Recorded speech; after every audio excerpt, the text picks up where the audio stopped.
Hi, greetings from Brazil. So I'm Professor Juliana Salvadori. I work as a professor at Bahia State University in Brazil. I work with pre-service teachers in the field of linguistics and literature.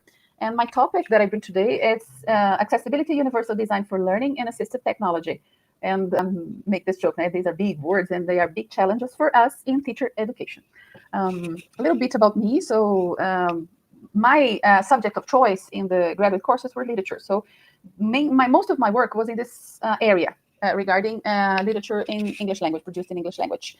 But I have faced some challenges in my trajectory, professionally and personally. I had two sons. Both of them were diagnosed as neurodivergent. And also this year, I was diagnosed as an autistic woman as well. So the challenges that they have faced in school, they led me to reflect upon the education we in universities, we that are teachers have been providing for the students regarding the aim of achieving an equitable education in class. So basically, that's the standpoint I bring for us to discuss. Okay, so let's move on. When I bring these topics with my colleagues, but also with my students, these questions generally emerge. So accessibility, universal design for language, assistive technology, what's that got to do with me? Or what's in it for me? And then I counteract with these other questions. So have you heard of United Nations 2030 agenda? What world would we like to live in, to work in, to be part of? How are we contributing to make it happen, to make this work that we dream of, that we'd like to live, to work, to have children? And how are we contributing, how are we making it happen? Okay, so these are the questions I bring to counteract the first ones that always emerge. So let's learn a little bit about the 2030 agenda by United Nations. So basically, they propose a set of 17 sustainable development goals to make work better for all of us. That's the aim of it. The 5 main ones are no poverty. Okay, so we have to go zero poverty. The second one, it's no hunger, if I'm not mistaken, yes. Zero hunger, good health and well-being, and quality education and gender equality. So if we go to the website, to the United Nations website, we can see the developments in these goals being registered. However, we have been facing some setbacks. The goal that I bring here to take a closer look, because it's related to our field of expertise, to our professional field, is quality education. So each of these goals, they propose a set of targets and strategies to achieve these goals. So in the Sustainable Development Goal 4, which is quality education, I highlighted 2 targets, which is eliminate all discrimination in education and education for sustainable development and global citizenship. So I highlighted these 2 ones because I argue with you that these are the most important ones regarding the connection with the accessibility and assistive technology topics that I'm bringing for us into this discussion. Okay, why is it so? Because we're talking about social justice. When we go to the development goals, it's all about social justice. All right.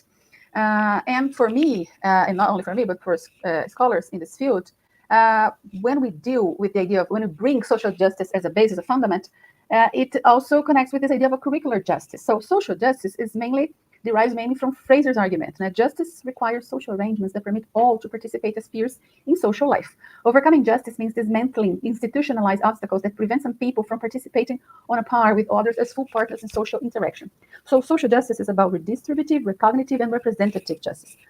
It is the fundament that we bring into play when we talk about the development sustainable goals in the agenda for the United Nations. And in education, we can say that it's translated in the idea of curricular justice that I bring from Stuart Riddle, Martin Mills, and Glenda McGregor. A rich common curriculum needs to be redistributive, that is providing all with access to power knowledge, recognitive, that is reflecting value in the lives of learners, and representational, that is incorporating opportunities for co-construction by all involved in the teaching learning transaction to be actually, in fact, justice. But there is a catch, a problem. Let's see in the other slide, what is it? There's a small problem. So before going there, for this idea of curricular justice and social justice, the key words are participation, access, and understanding that in terms of curriculum, having a common curriculum does not mean that we must have the same curriculum, the same goals, the same content, the same strategies, and the same objectives for each and all students. So common does not mean the same. It has to make place for diversity. Let's move on. So what's the challenge we face as teachers and teachers and pre-service teachers and teachers that are actually working? finding the balance. So how can we find the balance between a high quality education and a high equity education? That's our challenge.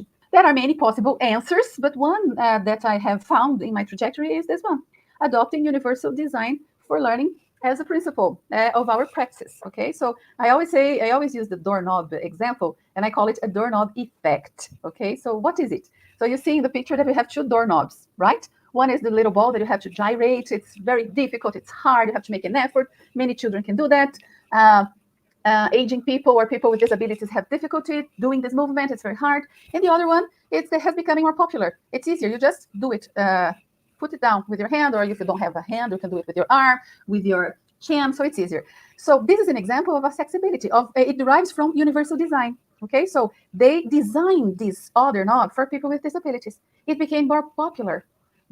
It makes our lives easier, not only for people with disabilities, but for all of us. That's the idea. That's why I really in love, let's say, with the idea of universal design for learning. It's not that we're designing in separate for normal, regular students and other thing for students with disabilities. We are designing, planning curriculum and our practice, considering diversity, considering that it makes easier to access for all students. We have this picture that is known worldwide. And so UDL and assistive technology, diversity, equity, and inclusion.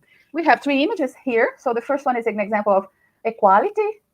So we have three students, three people. They have the same goal. They're trying to watch a game. They have a barrier, which is this fence. And we offer support for the three of them. The same support.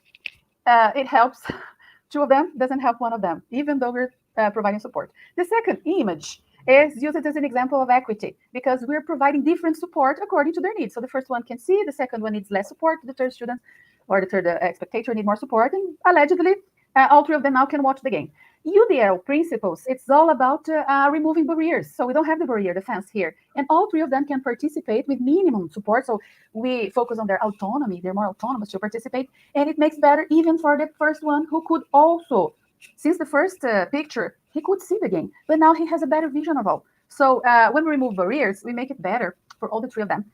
We foster their autonomy in achieving their goals with minimum support. So that's the idea of UDL and assistive technology as a combo. We foster diversity, equity, and inclusion with minimal support and more autonomy.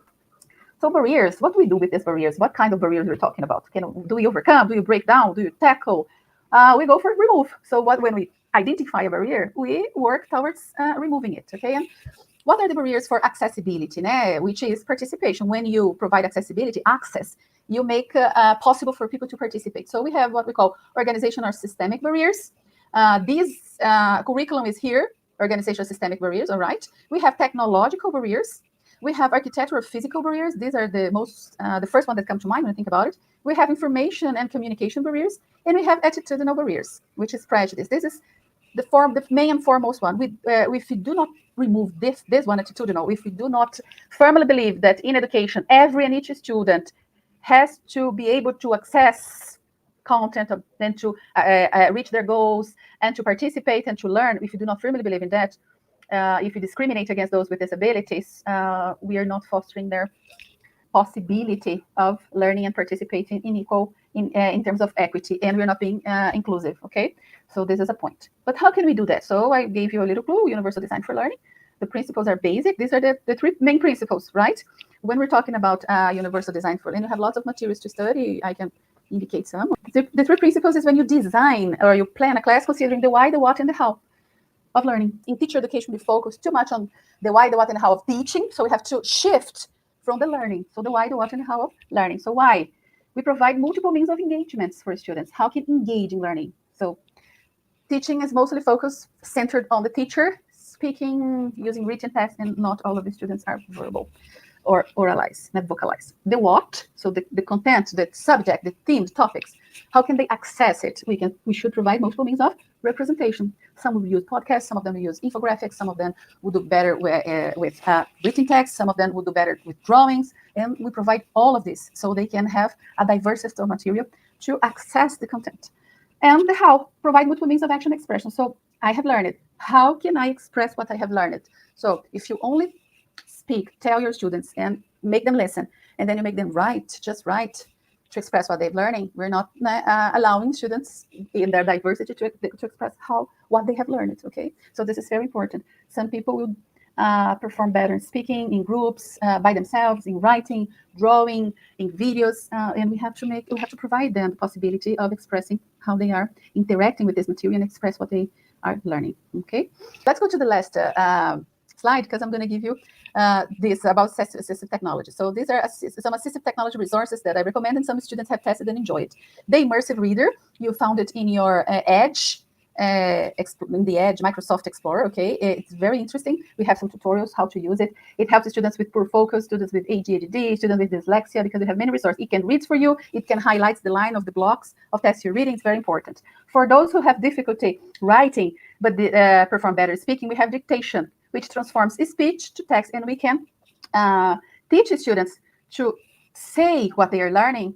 So the device transforms in a text, and we can help them edit the text so they can tackle this shortcoming, let's say, or this difficulty with producing written text. We have the Google Keep, which is a post-it that you find in your Gmail.